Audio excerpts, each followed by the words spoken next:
Sisu Besinhu, Besinjato. Bien, vamos a empezar con nuestro segundo video del día de hoy. Vamos a empezar con un tema que dejamos inconcluso la vez pasada. Surgieron muchas dudas. Las personas me preguntaban y me cuestionaban muchas cosas. Algunas muy difíciles, algunas que sí sabía su respuesta, algunas otras no.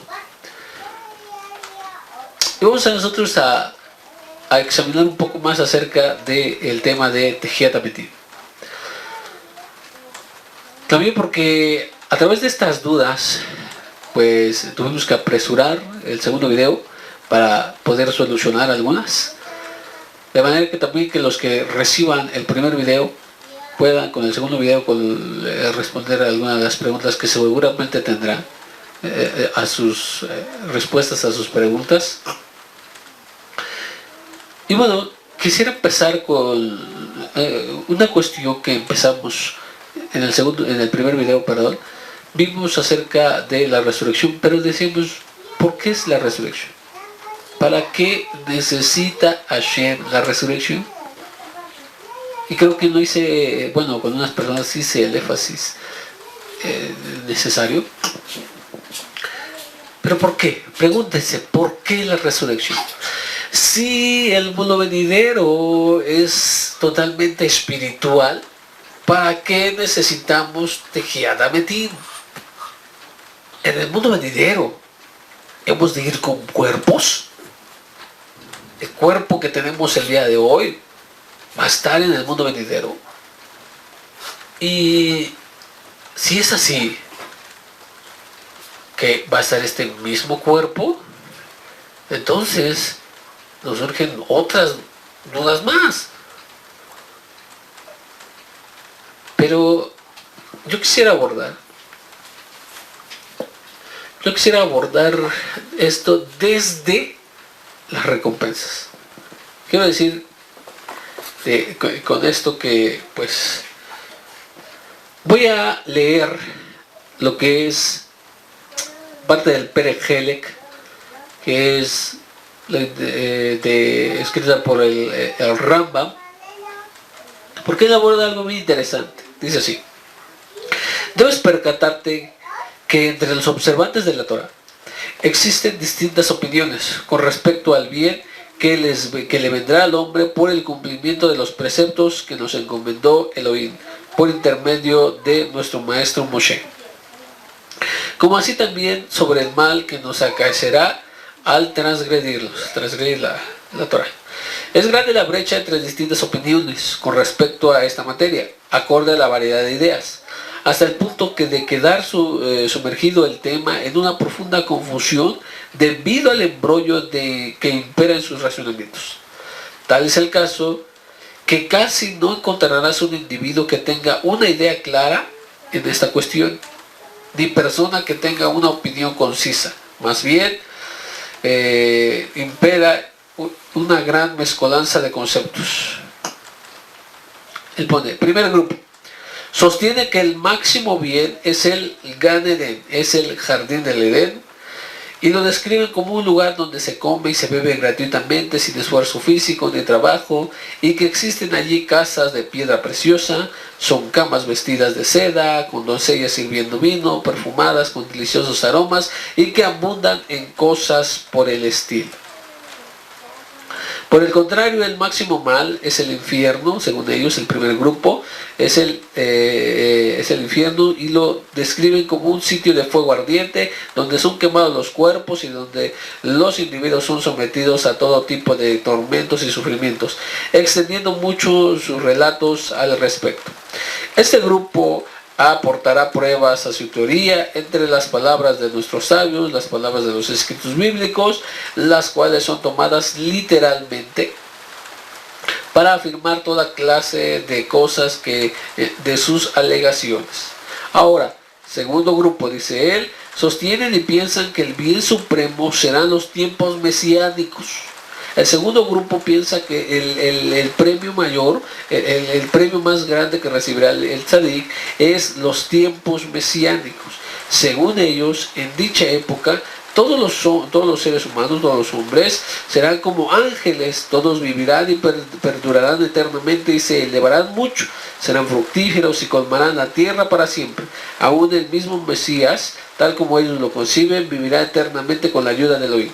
Afirman que aquellos días germinará la tierra vestimenta ya confeccionada, como así también pan horneado y cosas por el estilo, todas ellas sobrenaturales. En cuanto al mal supremo, según este mismo grupo, es que ese individuo no tenga el mérito de llegar a la época, en la época mesiánica y presenciarla, aportando pruebas para lo que afirman de estas palabras de los sabios, de las escrituras, tomadas con literalidad, lo que ellos sostienen. El tercer grupo, vamos al tercer grupo. El tercer grupo dice, piensa que el bien anhelado es la resurrección de los muertos. Es decir, que revivirá el individuo después de que murió para reencontrarse con sus seres queridos y familiares, comiendo y bebiendo sin volver a morir nuevamente. En cambio, el mal supremo, el mal más grande que recibirían según la concepción de este tercer grupo, sería que la persona no reviviera después de haber muerto. Es decir, que no esté dentro de los contados para Tejiat Hametim o la resurrección de los muertos, aportando también los dichos de los sabios y versículos de la escritura, tomados también literalmente para afirmar lo que ellos dicen y parte de lo que alegan. El cuarto grupo. El cuarto grupo piensa que el bien que le sobrevendrá por el cumplimiento de los preceptos será el reposo físico y alcanzar los placeres materiales en este mundo, como puede ser buena tierra, muchas pertenencias, descendencia numerosa, longevidad, salud, paz y seguridad, reinando alguno entre la casa de Israel y extendiendo nuestro poder sobre nuestros enemigos. Eso es lo que piensa el cuarto grupo. Por otro lado, el mal que ellos conciben, este cuarto grupo, es que sobrevendrá a aquellos que no siguen la Torah. Será lo contrario a estas cosas, tales como las soportamos en nuestros días del exilio. Ellos aportan pruebas acorde a su capacidad de todos los escritos de la Torah, de donde se relata las bendiciones y las maldiciones, eso por ejemplo el Devarim y todas aquellas que allí figuran. El quinto y último grupo está formado por mucha gente que fusionan todas las opiniones anteriores y que alegan que el máximo bien será la época mesiánica, la resurrección de los muertos, acceder al jardín del Edén, comer y beber allí y estar sanos eternamente. Y el mayor mal, por el más importante me refiero, pero el mayor bien, pero el mayor bien, el más importante, me refiero al mundo por venir, encontrarás muy pocos de los que tengan en mente y piensen o mediten en él, menos aún que lo consideren como un fundamento básico. Tampoco encontrarás quienes se cuestionan sobre el tema unos a otros. ¿Cómo es que se hace meritorio del mundo para venir? ¿Acaso es el bien supremo o es un intermedio? ¿Realmente cualquiera de las opiniones anteriores constituye un verdadero final? ¿Un bien final? Bueno, continúa ahí el escrito del Rambam y bueno, él defiende justamente que el bien supremo no es los que dictan ciertamente estos grupos que ya mencionó, sino el mundo venidero. Ahora, ¿nosotros qué pensamos? ¿Qué pensamos cada uno de nosotros? ¿Cuál es el bien que le va a sobrevenir a la persona si guarda los preceptos, si sigue a Hashem y lo que nosotros hacemos? ¿Cuál es? El primer grupo dijo el Gan Eden y comer ahí gratuitamente, etcétera, etcétera. El segundo grupo, tiene sus diferencias y cada uno tiene también lo que le vendrá al que no lo haga, al impío. ¿Qué pensamos nosotros?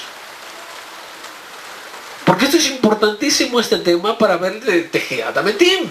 Estamos viendo resurrección de los muertos, que es parte de la resurrección, o según uno de los grupos que citó el Rambam, tiene que ser, para ellos ese grupo, tiene que ser el máximo bien. Y estos 5 grupos, bueno, tienen sus propias citas para respaldar su pensamiento. Y el Rambam empieza a enseñar acerca de lo que es el premio o la verdadera recompensa, que es el Olam Haba. Y dice: en cuanto a ti, lector del presente tratado, compenétrate del ejemplo que te seguidamente te ilustraré, y entonces estarás en mejores condiciones de comprender lo que te explayaré al respecto. Imagínate a un infante que es traído delante del maestro de la Torá para que lo instruya en ese momento, en ese camino, perdón. En su mayor beneficio para alcanzar su realización y trascender. No obstante, debido a su niñez y a los limitados conocimientos, no comprende todavía la nobleza y la pureza de este bien, el de estudiar Torah. Como así tampoco este estudio lo conduce a que él trascienda. Por lo tanto, el educador, al ser más inteligente que el educando, necesitará incentivar al pequeño a estudiar valiéndose de aquellas cosas que le agradan al niño, acorde a su desarrollo intelectual. Por lo tanto, le dirá: estudia y recibirás una golosina o recibirás un dulce. Y de esta manera el niño estudiará y se esforzará. No por el estudio en sí, ya que no percibe todavía la trascendencia y la importancia del estudio, sino que lo hace para que le den los dulces o aquellas golosinas. Pues debe saborear esos dulces, pues él quiere saborear estos dulces. Indudablemente es más valioso e importante que el estudio para él en ese momento. Es decir, bueno, un niño, si le dices: voy a estudiar Torah para que te dé este dulce, él no va a estudiar por la nobleza del estudio, por lo que es la Torah, sino por lo que quiere recibir, que en ese momento es un dulce. Pero cuando crezca y madure un poco más intelectualmente en aquel objetivo que en otro momento fuera importante, ahora será poco a sus ojos y comenzará a perseguir otras ambiciones. Deberá ser incentivado y despertar su interés por medio de aquellas cosas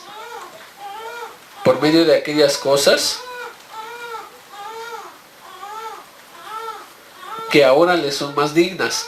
Y le dirá entonces el maestro: estudia y recibirás zapatos, o estudia y recibirás tal ropa. Y de esta manera estudiará no por amor y la valoración del estudio, sino por aquella vestimenta que le prometieron, ya que aquellas ropas a sus ojos son más importantes que la Torah, y aquellas son el objetivo de su estudio. Pero después que desarrolle aún más intelectualmente, hasta que también estas ambiciones sean pequeñas a su vista, pondrá su mente en cosas más importantes. Entonces se le dirá: estudia y tendrás tanto dinero por mes. De esta manera él estudiará y se esforzará por aquel dinero, pues que ese monto es algo importante aún más que el estudio. Y el motivo por el cual él se sienta a estudiar es el que le paguen a esa cierta cantidad al mes, y no es esa cantidad al mes que es lo que se le aseguró. Cuando su mente sea más íntegra y también este objetivo, o sea, el de alcanzar el dinero, sea a él despreciable y sepa que también es eso, es poca cosa, que eso que está buscando, el dinero es poca cosa, ambicionará algo superior. Entonces le dirán: estudia para que llegues a ser un gran rabino, un gran juez, y todos te honren y te respeten, para que se pongan de pie delante de ti y que hagan todo cuanto lo que tú les encomendes hacer, para que te engrandezcas tu nombre en tu vida y aún después de muerto, como fulano o como mengano. De esta manera él estudia y se esfuerza para poder alcanzar dichos honores. Entonces su meta será la notoriedad, el prestigio, a lo cual lo ensalzarán los hombres y lo alabarán, pero en realidad todo esto es despreciable. No obstante, debido a la pequeñez intelectual del hombre, es necesario poner un objetivo a la sabiduría. Bueno, ya continúa el Rambam explicando un poquito más acerca de eso. Bueno, el Rambam continúa explicando ya un poco más acerca de su tratado, pero el asunto es este, y nos sirve realmente el ejemplo que da. A un niño que le dices que estudie para que él pueda obtener un dulce, lo va a hacer por el dulce. Pero ya cuando crezca un poquito más, el dulce ya no le va a servir de motivación, sino que va a ser otra cosa. Por ejemplo, él pone el ejemplo de la ropa. Y cuando él crezca más, si ha tenido una familia, ya no va a buscar solamente la ropa, sino que va a buscar la manutención. Entonces por eso dice el dinero. Y ahora el dinero, ya cuando se dio cuenta que todo eso, todo lo que estaba como objetivo para el estudio, ya no le va a servir. Entonces cada vez utiliza o ve más allá de lo que sus ojos veían en aquel momento cuando era niño, cuando era joven. Ahora ya está viendo más allá adelante.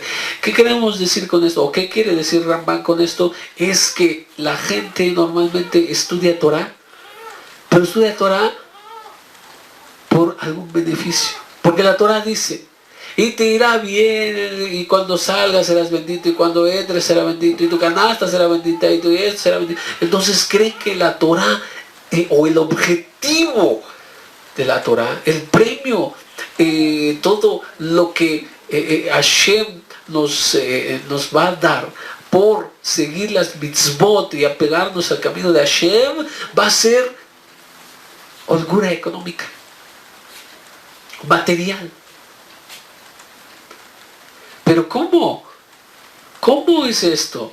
Realmente esto es solamente porque somos faltos de vista espiritual, porque no comprendemos, no saboreamos lo espiritual. ¿Con qué se nos tiene a nosotros que incentivar? Con aquello que es para nosotros codiciable, para lo que nosotros es, lo que para nosotros sería un premio en ese momento. Estamos hablando del pueblo de Israel en muchos de las parashot, y ¿qué vemos? Cuando les dice, este pueblo, ten por cierto que tu descendencia, le dice a Abraham, Hashem le dice, pues ten por cierto que tu descendencia será esclava, ¿sí? Será esclava de un pueblo, y etcétera, etcétera. Y entonces le dice, pero también ten por cierto que ellos saldrán con gran riqueza. ¿El objetivo es la riqueza? Pero entonces, ¿para qué da? Ciertamente no es, pero ¿para qué da? Hashem le dice que saldrán con gran riqueza. Bueno, porque en ese momento estos hombres que están siendo esclavos, que están siendo martirizados, que están siendo abusados en todas las etapas de su vida, entonces ¿qué ven? Ven a la libertad y a las riquezas como algo que ellos desean tanto, como un bien en sí mismo. Lo ven como lo más alto que pueden alcanzar, como el premio más excelso. Por eso es que Hashem pone todo esto. Pero todas esas partes, es cierto, Hashem lo puede dar, pero no es el fin en sí. El fin en sí es el Olam Haba. Como el Olam es espiritual. Si a una persona le dice, bueno, tú vas al Olam Haba, pero como no entiende qué es el Olam Haba, él no comprende todo lo que realmente es el bien en sí mismo, o lo que nos quiere dar Hashem, pues ciertamente él va a poner sus ojos en aquellas otras cosas. Esto es necesario para poder ver lo de la resurrección.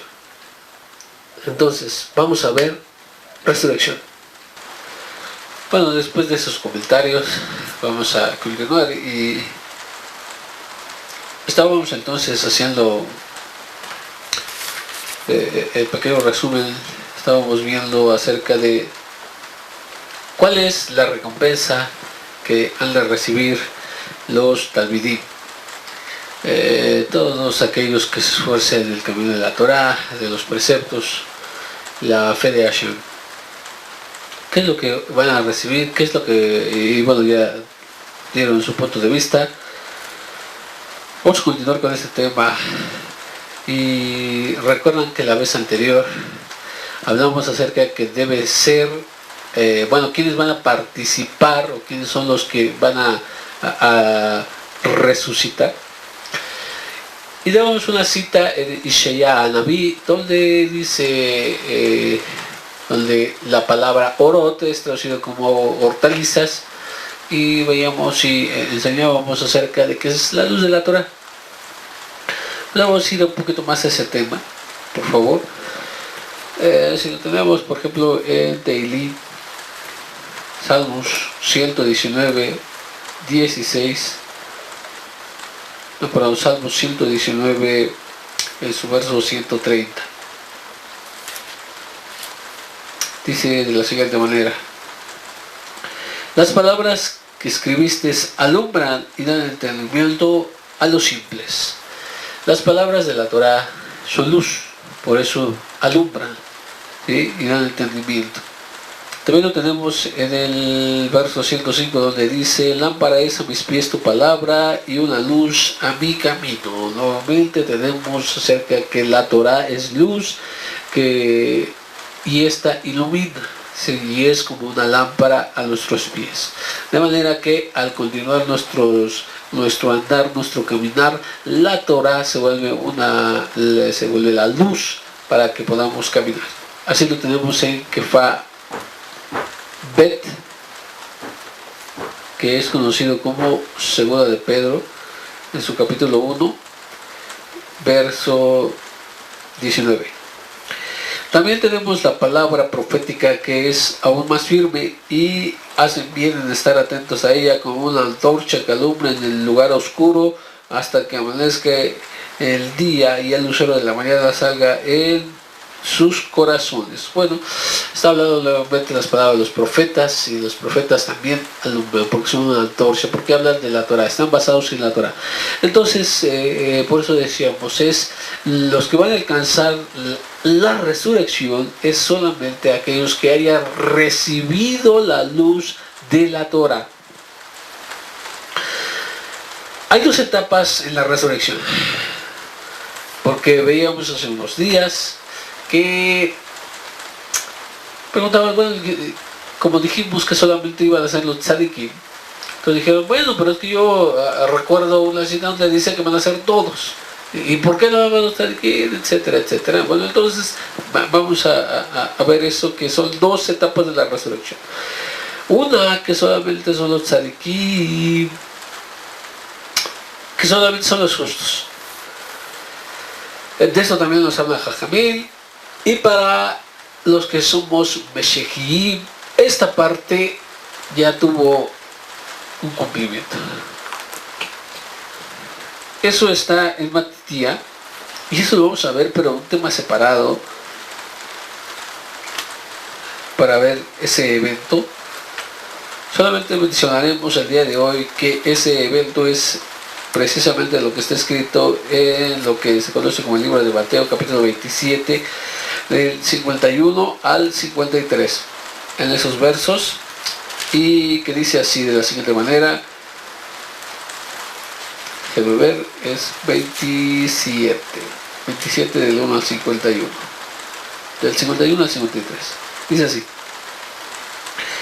en ese momento el velo del templo se rasgó en dos, desde arriba hasta abajo. La tierra tembló y las rocas se partieron. Se abrieron los sepulcros y muchos de los cuerpos de los hombres Kedoshim que habían muerto se levantaron, y después de la resurrección de él salieron de los sepulcros, fueron a la santa ciudad y se les aparecieron a muchos. Aquí tenemos un evento que se vuelve una interrogante para muchos, es decir, bueno, ¿por qué? ¿Qué pasó? ¿Quiénes son ellos?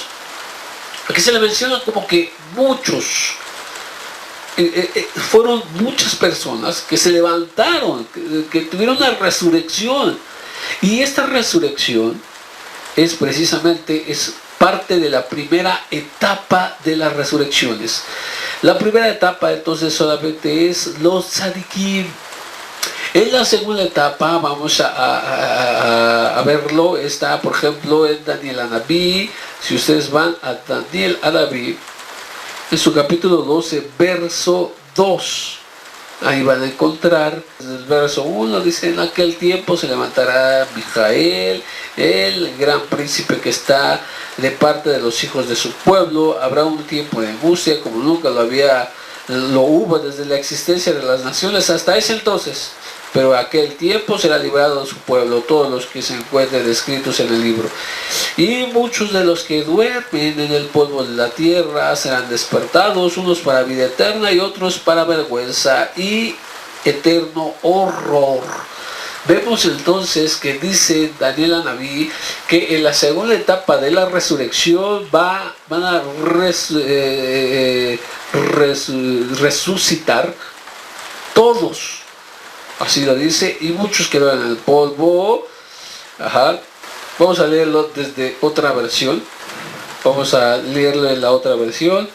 Capítulo 12, verso 2. Ilustrarnos, dice así: y muchos de ellos que duermen entre el polvo de la tierra despertarán, algunos para vida eterna y otros para oprobio eterno. Nuevamente vemos que hay resurrección de los que van para un castigo, horror, y para los que despertarán para vida. Hay dos, entonces, aquí es los malvados y los justos despiertan, y estos despiertan para, ciertamente dice, unos horrores. También tenemos otra parte, por ejemplo, en la enseñanza de Yeshua Mashiach, en el libro que conocemos comúnmente como Juan, es de Yohanan, capítulo 5, versículo 28, también habla de esto y dice: no se asombren de esto, porque vendrá la hora cuando todos los que están en los sepulcros oirán su voz, dice el verso 29, y saldrán los que hicieron bien para la resurrección de vida, pero para los que practicaron el mal, para la resurrección de juicio. Esta es la segunda etapa de la resurrección.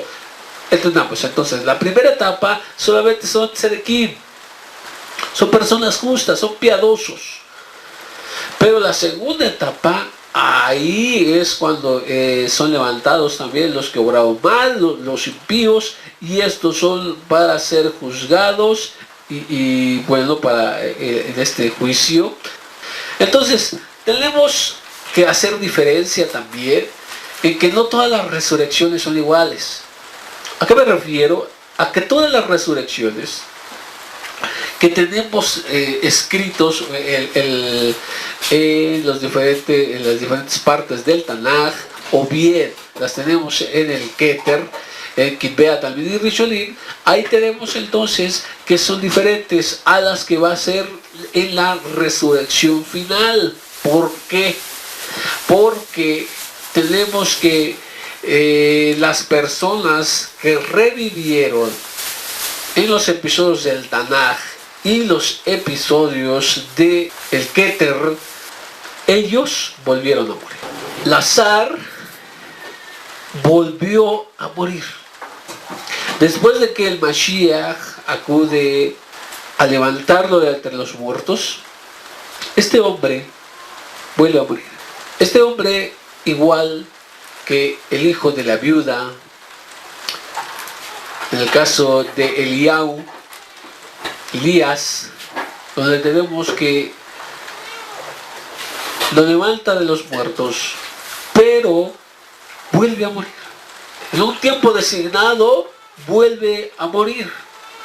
Entonces empezamos otra vez, empezamos nuevamente con las preguntas, porque nos podemos acordar y decir, bueno, ¿no dice acaso el escritor de Hebreos, que algunos creen que fue Shaul, o que dicen que otros que fue otro? Pero bueno, dice, está establecido para los hombres que mueran una sola vez y después el juicio. Pero estas personas murieron, fueron levantados, posteriormente vivieron el tiempo que les restó y volvieron a morir. ¿Esto anula la regla? Algunos dicen que no. También tendremos que ver todo esto con detenimiento. Solamente estamos sacando el tema de modo que podamos ver de manera panorámica, si es que le puedo llamar así, algunos puntos que se necesitan ver. Entonces, lo que aquí quiero decir es que las resurrecciones son distintas. Ahora, Jajamí nos enseña cómo va a ser esta resurrección.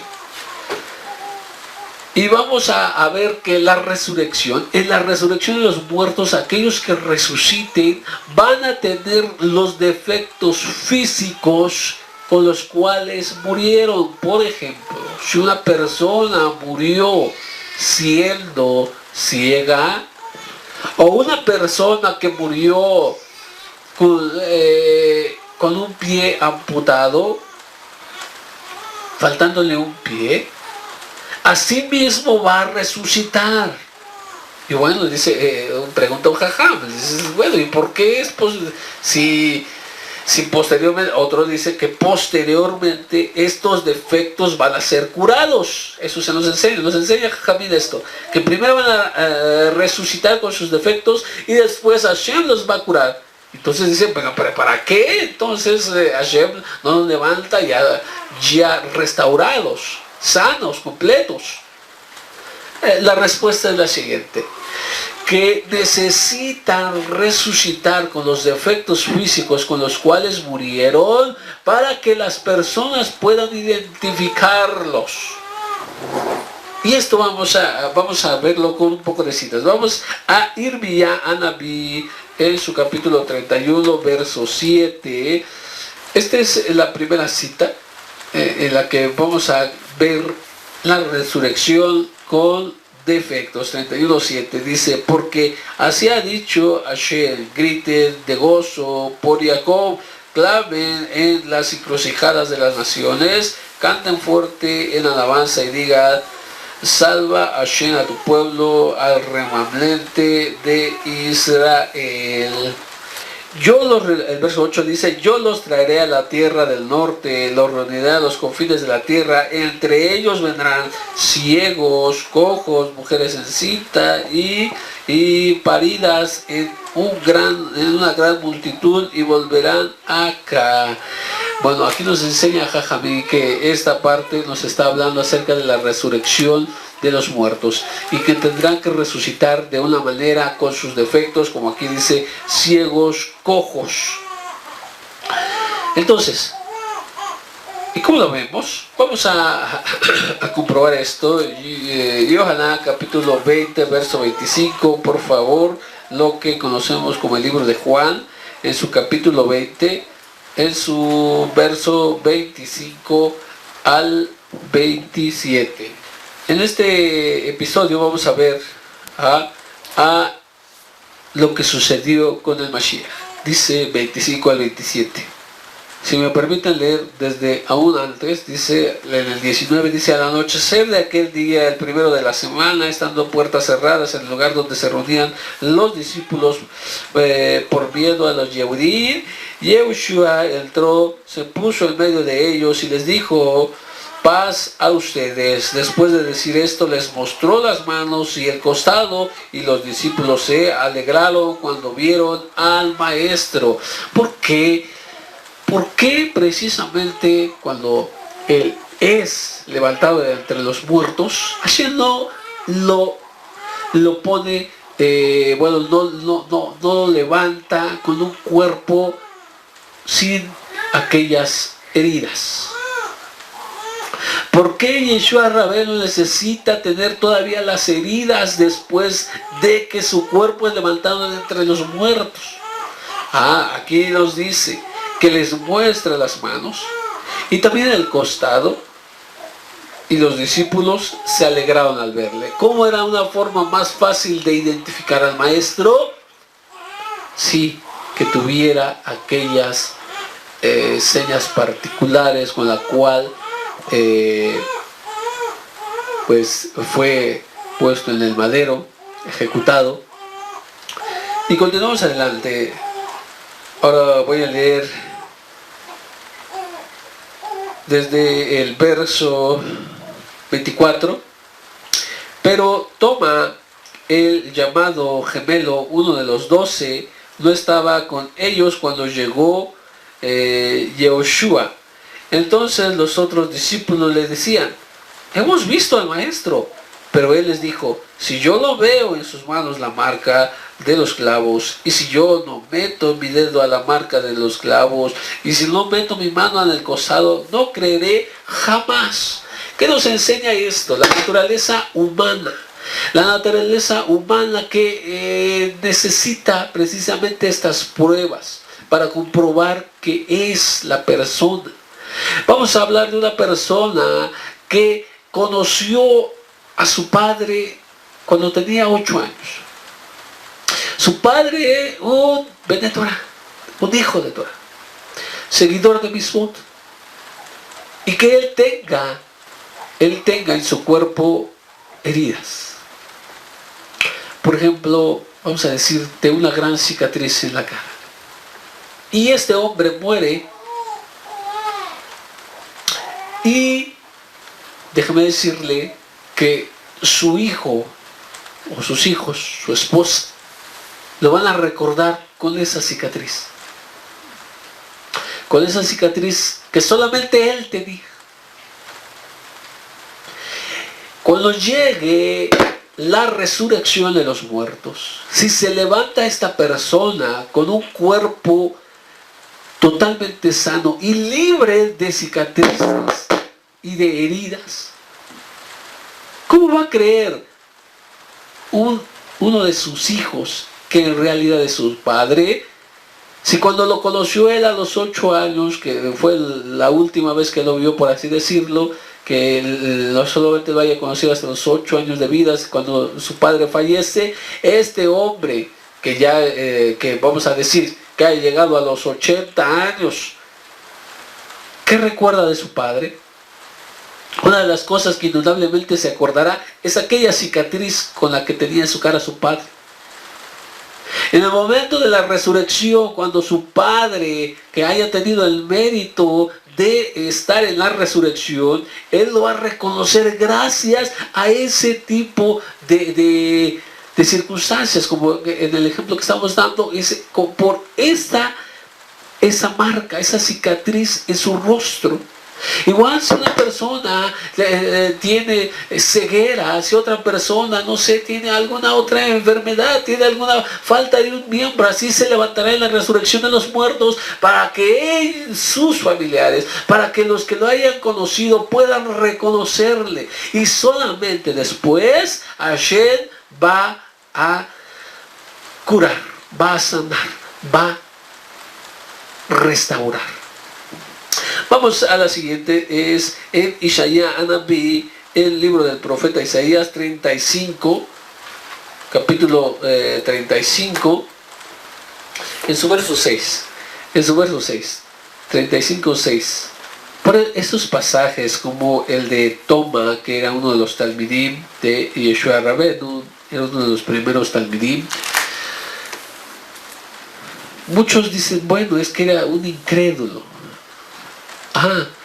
Sí, pero ese pasaje fue escrito por el Talmid que escribe lo que se conoce hoy en día por el libro de Juan, por una situación, es para enseñanza. Estos libros del Keter,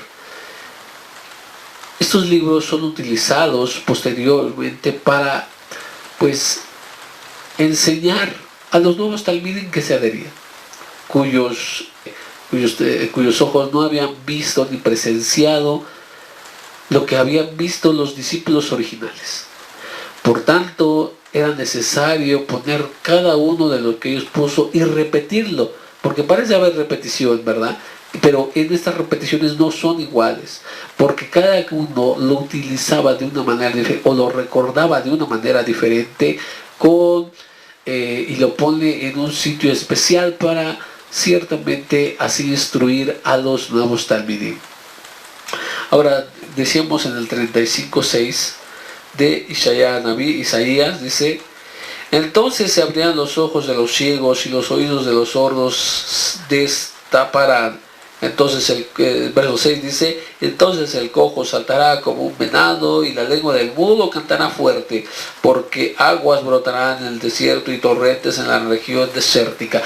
Nos enseña Jajamí que esto se refiere también a cuando haya Tejianametí. Cuando esté este tiempo, como ya dijimos, la primera parte de la resurrección va a ser con defectos físicos y como lo tenemos con el Mashiach. Pero después va a ser sanada todo mal, todo defecto físico, todo, absolutamente todo. Y también tiene una razón. Y todo esto lo enseñamos ¿para qué?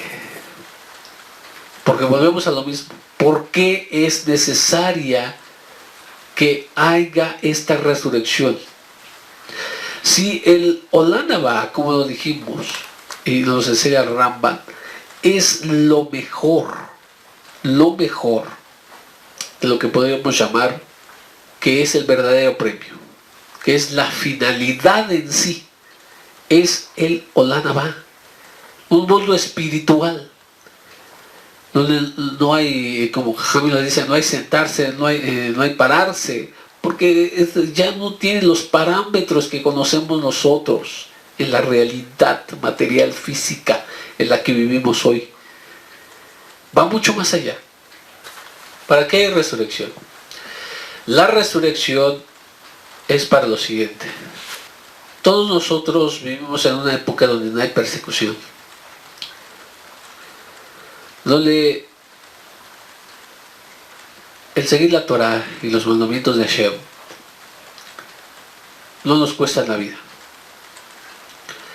Como por ejemplo en el tiempo de la Inquisición, en el tiempo de que los nazis persiguieron al pueblo de Israel. Tampoco estamos en ese tiempo.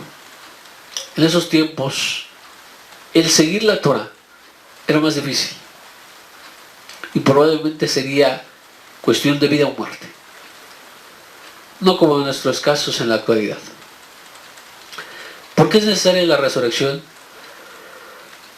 Porque hay muchos y también muchas mujeres que no alcanzaron a desarrollar todo su potencial por la época que vivieron.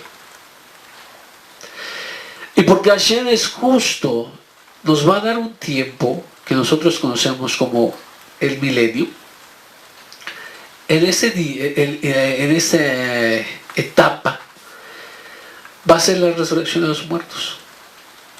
Y va a haber todo lo que ya hablamos. Si ustedes pueden ver los videos, por ejemplo, de cuando hablamos de la maldición de la higuera, medios y metas, también esa, que es la lección de las aves.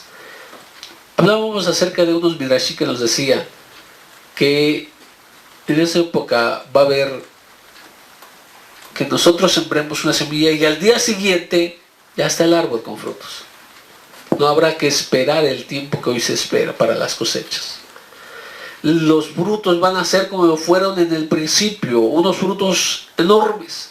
Incluso se cumplirá lo que dice en Teilim, donde dice: tú haces salir el pan de la tierra, un pan horneado.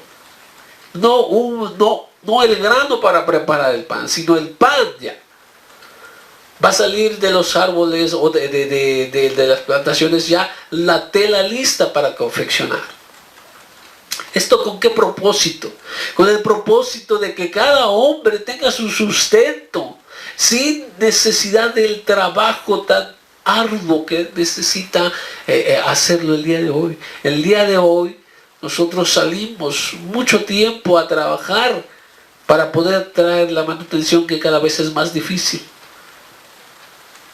Y no hay, y dejamos entonces por perseguir la manutención, la parnasá.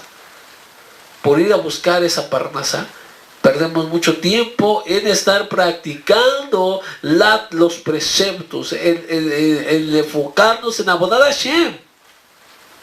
Es por eso que se necesita la resurrección, porque no se va a levantar ningún hombre delante de Hashem y le va a decir: sí, Yo no pude llegar al nivel de estos tzadikim. ¿Sabes por qué?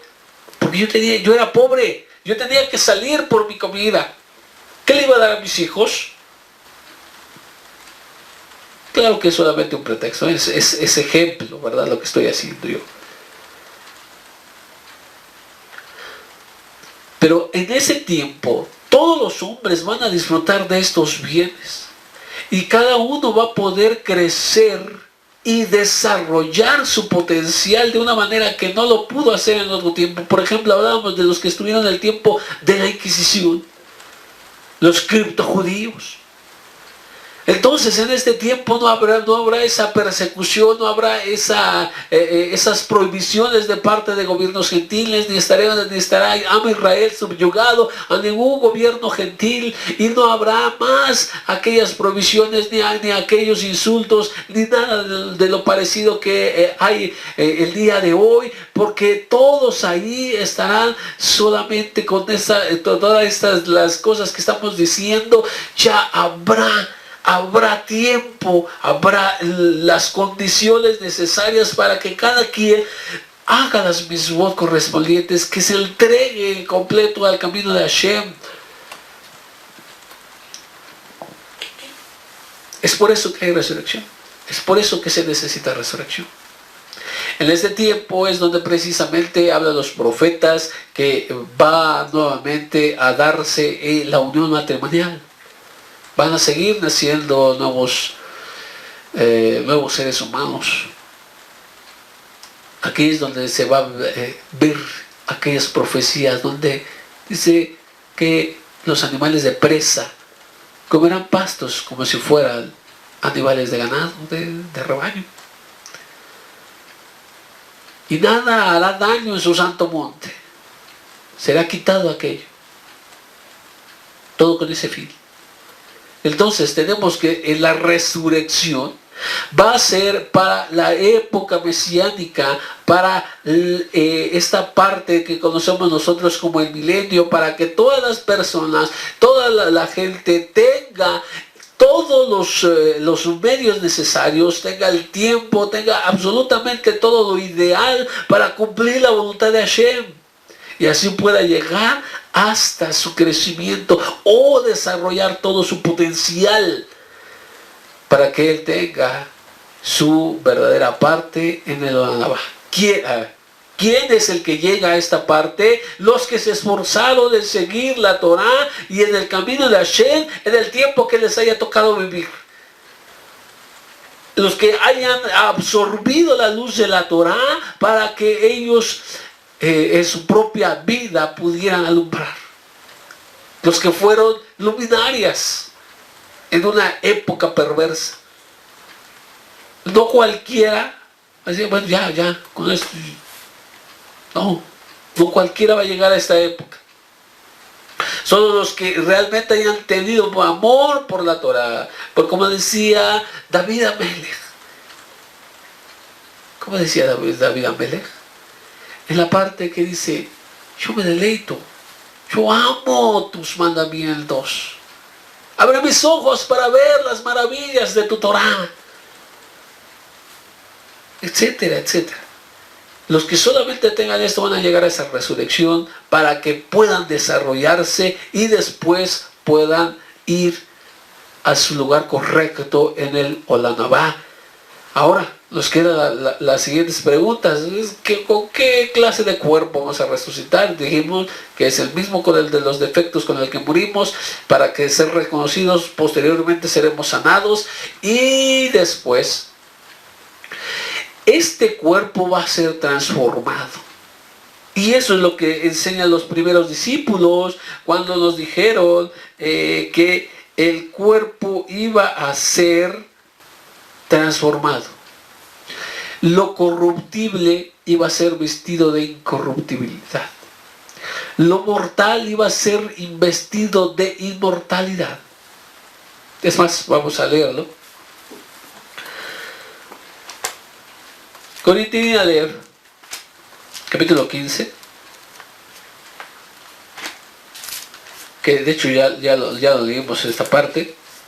pero con toda la explicación yo creo que vamos a entender mucho mejor lo que está diciendo Shaul HaShaliach.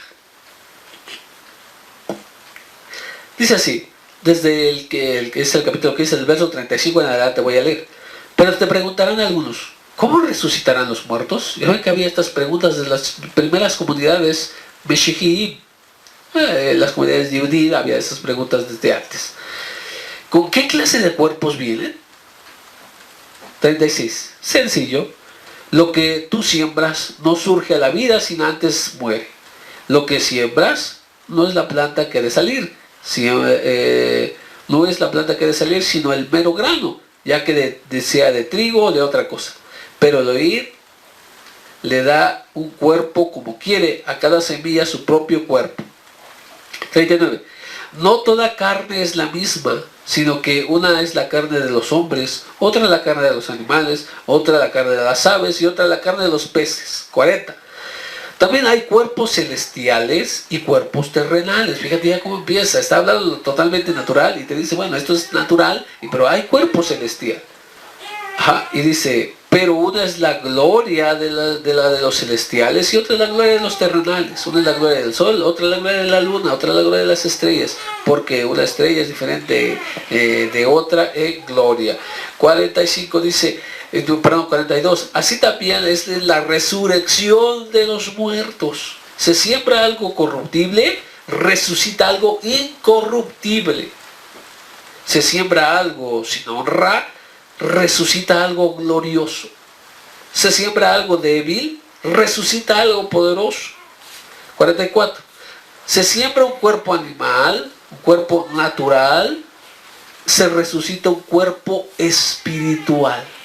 Hay un cuerpo natural y también hay otro espiritual. Así también está escrito, el primer hombre Adán llegó a ser un ser viviente y el último Adán un espíritu vivificante. Pero lo espiritual no es lo primero, sino lo natural, y luego viene lo espiritual. Con toda la explicación que hemos dado en este shiur, en esta clase, podemos entender entonces lo que dice Shaul HaShaliach. En la resurrección va a haber diferencias. Este cuerpo va a ser librado de lo corruptible. Este cuerpo va a ser librado de lo mortal. Este cuerpo va a ser liberado totalmente y va a llegar a ser como era el cuerpo de Adán HaRishon. Adán HaRishon, o Adán, el primer hombre, él no tenía esta circunstancia de que estaba peleada la materia con la neshama, con el espíritu. No estaba peleado lo material con lo espiritual. No había lo que posteriormente se llamó esta pelea, ¿verdad? Entre la ley del cuerpo, la ley de los miembros y lo que deseaba el espíritu. Va a ser totalmente fusionado. Va a ser un cuerpo espiritual que no tenga lo que nosotros conocemos. Sí habrá la resurrección del cuerpo, literalmente, del que nosotros tenemos, pero este cuerpo va a ser transformado. Este cuerpo llegará a ser, repito, como lo fue al cuerpo de Adán HaRishon. ¿Qué quiere decir todo esto? Y aquí precisamente lo explica. En aquel tiempo no habrá cansancio. ¿Qué vemos con el Mashiach? El Mashiach de repente aparecía y de repente desaparecía. El verso que sí estamos dice que estaban ellos dentro y que la puerta estaba cerrada y apareció en medio de ellos. El cuerpo ya no va a tener límites. El cuerpo es algo difícil de entender, pero por eso aquí le llama el cuerpo espiritual. Y entonces sí vamos a ver que este cuerpo va a ser transformado como el cuerpo del primer hombre, un cuerpo perfecto. El cuerpo que Hashem diseñó, el verdadero cuerpo que Hashem diseñó. Este cuerpo el que tenemos ahora es más apegado a lo terrenal, a lo material y lo físico. Tiene su razón. Ahora, una de las cosas que nosotros hemos citado muchas veces, Creo que también está cuando hablamos acerca de Modéani y de la A, donde también hablamos acerca de que deberíamos ser sepultados y no deberíamos ser incinerados. Bueno, hablamos acerca de que Hashem no se queda con nada. Él paga a cada uno de sus criaturas. Y para esto quiero hacer énfasis en lo que nos enseña Jajamín.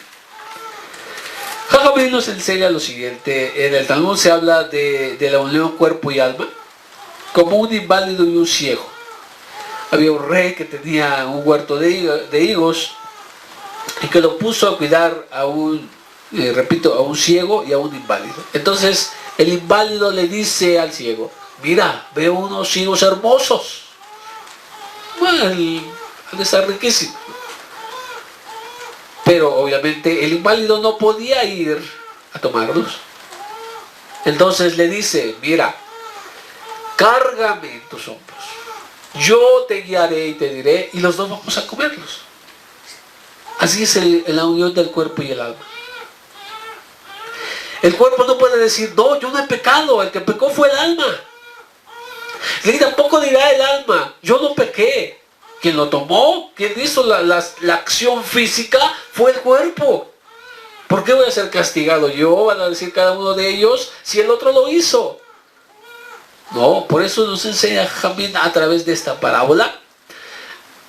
Es decir, que es como el ciego y el inválido, que los dos se unen para cometer el delito, o para comer el higo en este caso de esta parábola. Así que el alma y el cuerpo, uno. Tú no eres solamente tu espíritu o tu alma. No puedes decir: bueno, tú eres sin tu cuerpo. No, porque tú eres tu cuerpo más tu alma. Si tu alma está en otro cuerpo, ya no eres tú. Si eso fuese posible. Es solo ejemplo, ¿verdad? Entonces, el alma y el cuerpo están unidos y por eso se puede hacer la unión de alma y cuerpo, se pueden llevar a cabo todas las mismas. Un espíritu, un alma solamente no puede llevar a cumplir las mismas. ¿Cómo un alma se va a poner tefilín? ¿Cómo un alma va a poder dar tzedakah? ¿Cómo un alma va a poder? No se puede. A través de que el alma y el cuerpo se unen como un solo, de que son uno, en ese momento pueden cumplir la voluntad de Hashem, o bien en el caso contrario, transgredir la voluntad de Hashem. Es por eso entonces que se necesita también la resurrección. Este es el segundo punto. Se necesita la resurrección porque Hashem le va a dar el premio o el castigo a los dos. No solamente decir: bueno, el cuerpo se quedó en el sepulcro y ya, vamos a castigar al alma porque ella fue la que pecó. No, se necesita la resurrección. Por eso dice Daniel Anabí que se le van a levantar y unos se van a levantar para juicio, porque va a recibir esta persona su castigo, su justo castigo completo. No nada más una parte de él. El cuerpo y el alma van a ser castigados. Así también con los tzadikim. No solamente el alma va a ser premiada, puesto que el alma no lo hizo solo todo. El alma no fue la única que hizo la voluntad de Hashem, se apegó a la mitzvot y a la Torah, sino fue conjunto con su cuerpo. Entonces el cuerpo necesita también recibir su recompensa. Por eso es que va a haber resurrección de los muertos, para que una persona completa, no solamente el alma, reciba su recompensa. En el caso de ser tzadik, en el caso de ser rasha, de ser un malvado, bueno, entonces va completo, va a recibir su castigo.